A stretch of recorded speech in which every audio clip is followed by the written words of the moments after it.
So, I mean, just talk about how this experience has been being virtual teacher only. I think at the beginning of the year we were both a little bit intimidated because we didn't really know what to expect. You know, we went out so quickly last year, and we kind of had to realize that it was going to be a lot different this year. But we both knew that right from the get-go, we both believe in building, relationships with our students. So we had to put a lot of effort and time into figuring out how we were going to do that, not even just with them, but with the parents as well.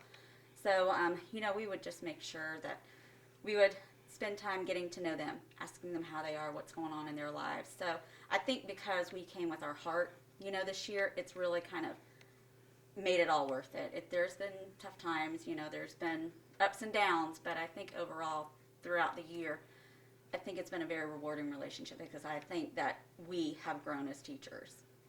Now, Ava was pretty adamant about it, and she talked about how you guys don't ever give up, how you guys are continuing to always explain everything.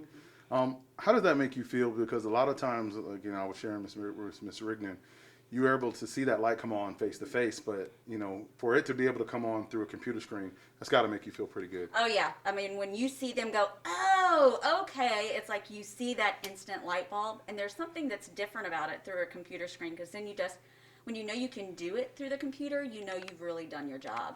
And, I think because with both of us, especially with me being a parent myself, I wanted to make sure that I did everything that I could for these kids. I would explain it over and over again because if it was my own child learning virtually, I would want them to have a teacher that was doing that same thing. And what was your first ideas when you found out you were going to do virtual only? So when we first found out we were virtual, like Ms. Nelson said, we knew that we were going to have to go above and beyond in getting to know these kids because they weren't here physically. And then we had to decide after that, because relationships are of the utmost importance, okay, now how do we get that academic time in too?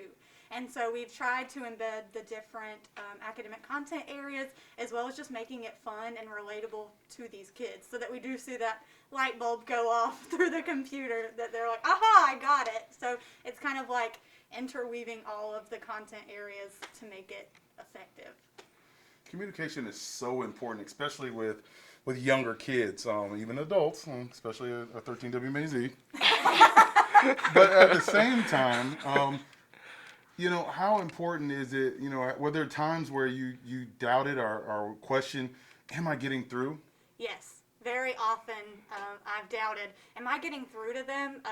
And maybe even just individuals. So Ms. Nelson and I are notorious for even just keeping a student on at the end and saying, how can we best help you? Or how can we explain this differently? Or can we explain it? Because sometimes kids can't relay that they need something explained in a different way.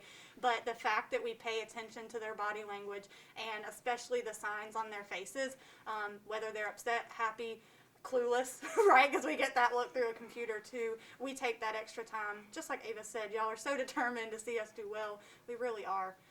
We spend time after school with these kids too, and so we try to effectively communicate with them and their parents. Very good. How did you feel when you saw Ava's video? How did I feel when I saw Ava's video? I wanted to cry. I love listening to her speak though. She is a phenomenal student.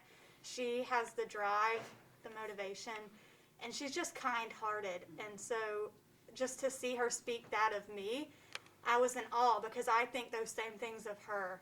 And so it was very heartwarming.